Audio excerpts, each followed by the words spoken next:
Next live kita buat apa? Apa katakan next live supaya kita macam tidak ada duduk begini, kita do something.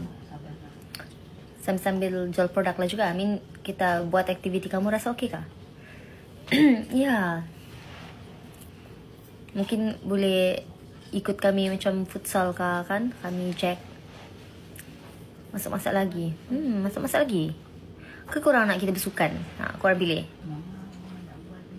Kita pula. Masak-masak. Good idea. Masak. Suka nikah. Cute. Sports day. Suka nikah lah tu kan? Main badminton. So kita tengok sport.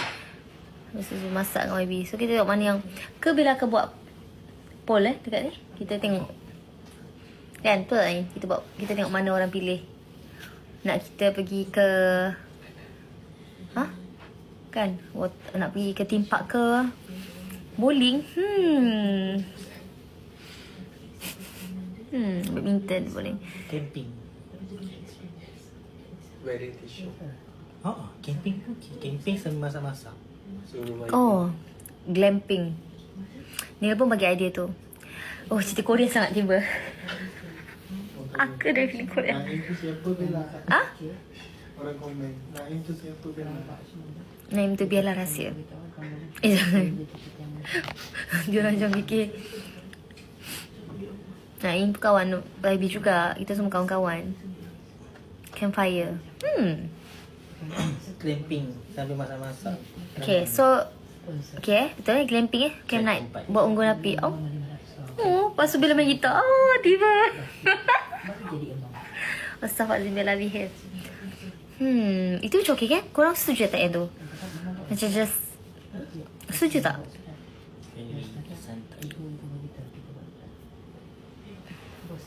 Setuju. Okay, let's do that. Okay, kita main lagu. Nanti nak pilih lagu apa Dia dah pilih lagu. Niat dah, wanita pun dah. Kali lagu lain.